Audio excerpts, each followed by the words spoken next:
Could this be it? Huh? Hello? I actually did it!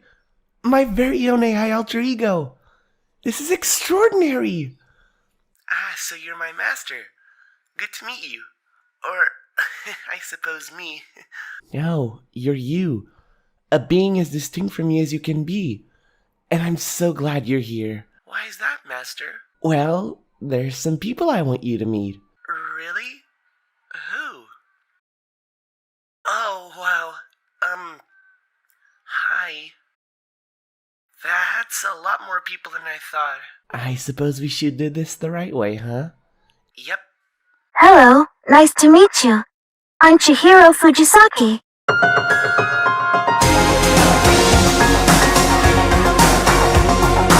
Oh my god. It's here. It's a reality. Our reality. Welcome back, everybody, to TWD, the series in which your local idiot puts on the thinking cap for just long enough. Well, here we are. It took 7 entries and a tie break to be able to get here, but here we fucking are. Everyone, introducing the ultimate programmer, Chihiro Fujisaki, my favorite character in the series. No, your ears aren't malfunctioning.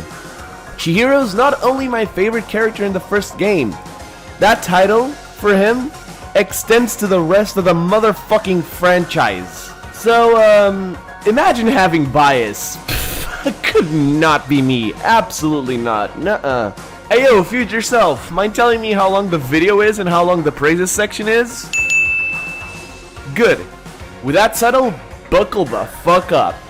It's praising time!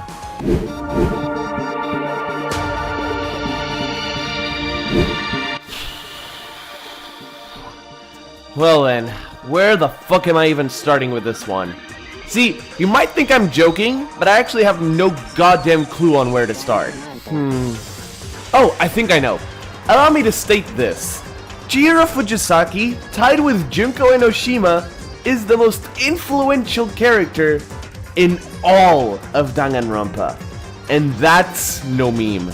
To understand how and why that's unequivocally true, we have to start at the beginning. Before we do though, allow me to introduce you all to Chihiro 2 Electric Boogaloo. Meet Alter Ego, everyone. He's also Chihiro and I also fucking love him. Was that clear? Good, we're returning to him later. For now, introductions. Chihiro's meet and greet might as well have been dipped in 10 feet of sugar from how sweet it is. I keep stating that introductions are meant to make you understand the type of character you're dealing with, and Chihiro's showcases a true, bona fide cinnamon roll. And so damn pure too. In fact, the purity levels reach over 9,000. From the moment he said his name, I knew I'd like him. I just had no idea how much. Continuing from there, in Chapter 1, he actually doesn't do anything worth noting. Which is weird, I hear you say. Even other minor characters did at least something, but Chihiro just kind of exists. And you know what? I fucking relate with that. Because that'd be 100% me if I was in something like that killing game. So yeah, Chapter 1 is done and Chihiro doesn't have much to his name. Or rather, he doesn't have anything we can see to his name so far. But what if I told you that during this time, he was actually brewing, in his little laptop, the Savior. A trump card the size of Ultimate Despair itself. We'll get back to that later since it's time for Chapter 2. The motive of this chapter can just go die. Releasing sensitive secrets to each other is just insanely rude, Miss Enoshima. Didn't your parents teach you that? Oh, right, too soon? Anyway, I now ask you a question. What would you do in this situation? Would you cower, accept that there's nothing you can do if that gets out? Or would you fight it? Attempt to change how you view it, and therefore, how others view it.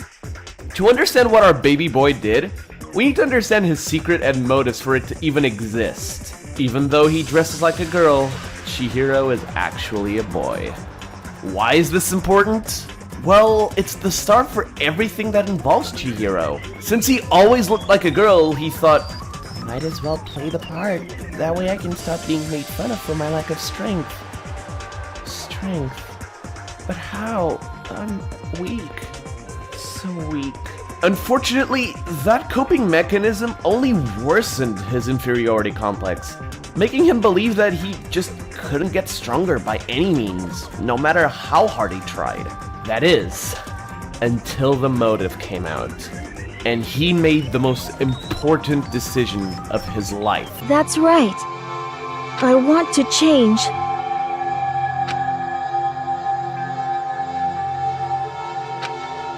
But he wasn't going to get there on his own. He understood that. That's why he asked Mondo for help. And tragedy ensued because of Mondo's own issues.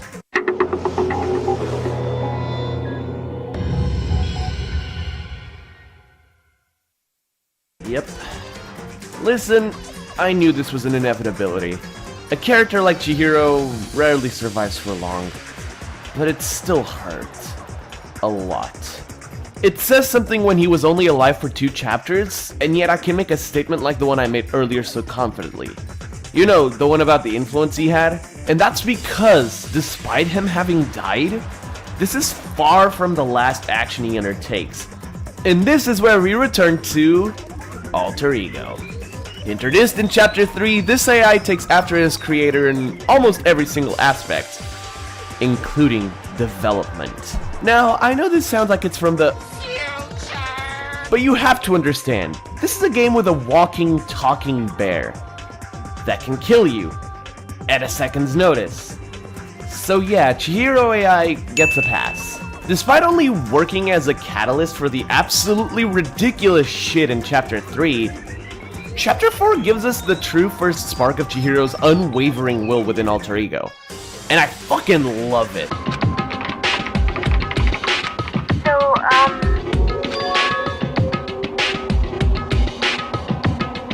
What?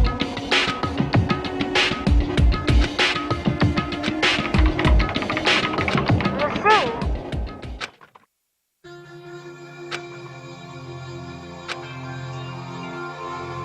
But I want to be able to help. That's right. That's right.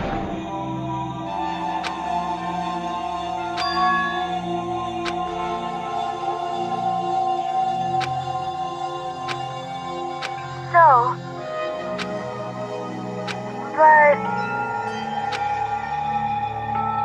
but still,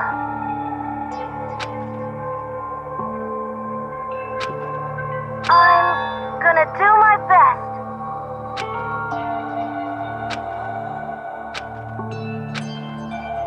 Hey. Certainly.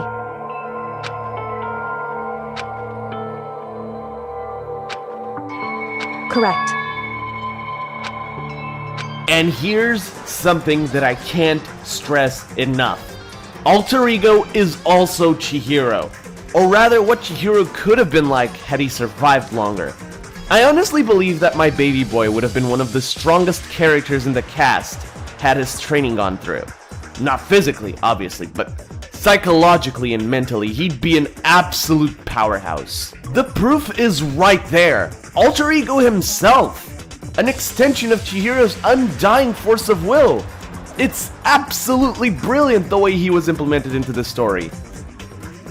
Unfortunately, bravery is seldom rewarded in this series, and Alter Ego ends up executed. But then, the absolute mad lad comes back to life to save Makoto. What the fuck? Oh god, I lost it, didn't I? So, yeah, Alter Ego straight up says screw you, because he doesn't swear, he's too pure, to Monokuma, and, in extension, to Junko. What a fantastic bait and switch. You watched Alter Ego die last chapter, and yet, here he is, saving your ass. This moment right here was incredible, and it signals a common theme throughout the series.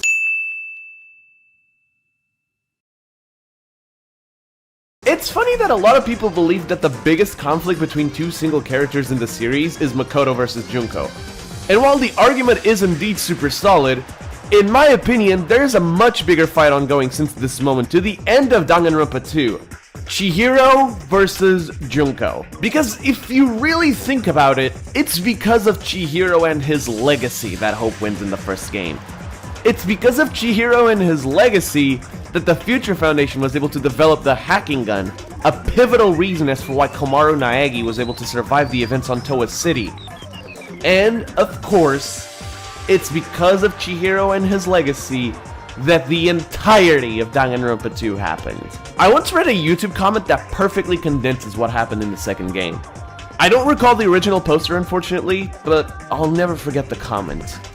Danganronpa 2 can be boiled down to Chihiro Fujisaki and Junko Enoshima fighting from beyond the grave.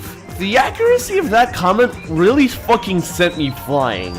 I loved Chihiro before, but this one comment made me understand just how far Chihiro's reach manages to go in this series. And that made the affection I had for him skyrocket, not stopping, ever, even until today. I really think his character was done justice, in all possible aspects. Chihiro, buddy, you wanted to be strong enough to protect those you care about. You wanted to be strong enough to be able to look at yourself with pride, not regret, and not with feelings of inferiority. Well, you did it. No, actually, you overdid it. You went above and beyond what you needed to do to show anyone who might have doubted you that Chihiro Fujisaki, at the end of the day, ain't no bitch.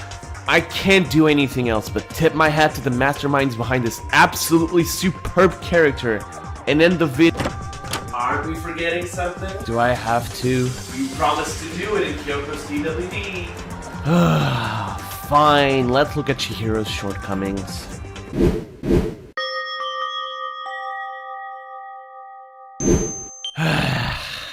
This might be the only TWD that I will be forcing myself to nitpick to have a viable critics section. But don't get me wrong, what I'm about to say can all be perfectly valid complaints towards Chihiro. It's just that, well, I don't think they're that important compared to the overwhelming influence he has had within the entire series. So, here we go. It's funny, because the main points I have to address revolve around Chihiro not being involved in most things, when I just mentioned that his involvement made the series what it was. But I do have to admit that early Danganronpa 1 Chihiro was, well, nearly non-existent. Yes, it's true that he was working on Alter Ego behind the scenes, but Chihiro himself was almost not there through the entirety of Chapter 1. Even during the class trial, his contribution was minimal, unfortunately. It's pretty sad when your free time events have more lines than the rest of the game for you. Class trials included. That really shouldn't happen. It's a huge disservice. I do understand that it's part of his characterization, though. Chihiro is a shy being, and we all know it. It's not in his nature to speak up often, to let the world know how he's feeling, to open up to others. But I also think that it shouldn't be achieved at the cost of a bad case of mute syndrome, really only semi-fixed in Chapter 2. And that semi-fix only happens to get the player to understand, albeit through clever usage of character growth, that Chihiro is, unfortunately, the next character to die. And then we have the complaints regarding Alter Ego. Oh boy. Okay, listen. Yeah, I understand why a lot of people might think the entire concept for Alter Ego is a Deus Ex Machina. And yeah, they are right. That's the whole damn point. Alter Ego is meant to be OP. It's the secret weapon of the cast. Hell, even him saving Makoto after having fucking died in the chapter before this one makes total sense. Because, A, it finally showcases some of the legendary luck that made Makoto into the ultimate lucky student, and B, it also means that Chihiro finally achieves what he always wanted to achieve. Real usefulness. A sense of purpose, not just by being strong, but by being useful. So, yeah, that was it. I know it's short, This was meant to be a critics section, but I ended up criticizing the critics. Fucking hell. It's time to end this.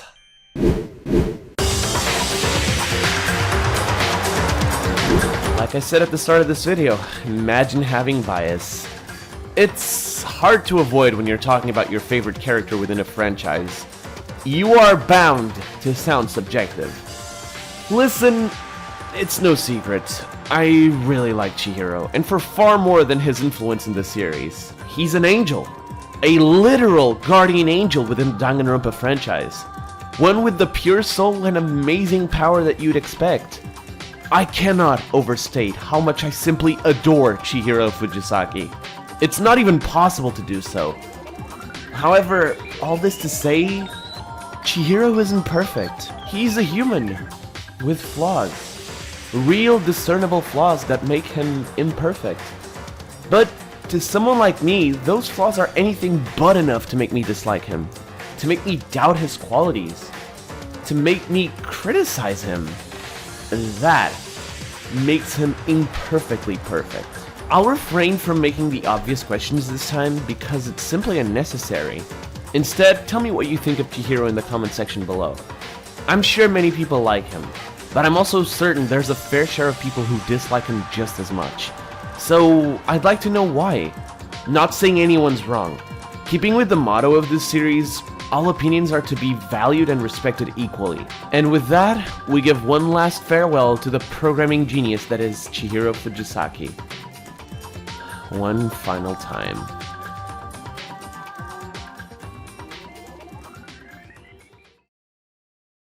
Thank you for watching this new installment of TWD, everyone. This one was one I was waiting to do for a while. While some people tried to delay it, I had this one thought out for a long time. And it was always going to be like this. I wasn't kidding when I said Chihiro is my favorite Danganronpa character. It took a while for him to assert himself, but now I can say that with confidence. I just hope that this video did him some justice, and who knows, maybe make someone think differently about my baby boy. Once again, the poll for the next character will be in the description of the video, so make sure you make your voice be known, and vote for who you want to see next. Other than that, we're done here. Once again, thank you for watching. If you like this video, please leave a like and consider subscribing if you are new to the channel. And if you want to be notified of future uploads like this one, hit the little bell, you know what to do. Also, if you want to join my Discord server or follow my Twitch channel for more constant updates, link to both is in the description below. I believe that's all. Stay safe, and until next time, peace.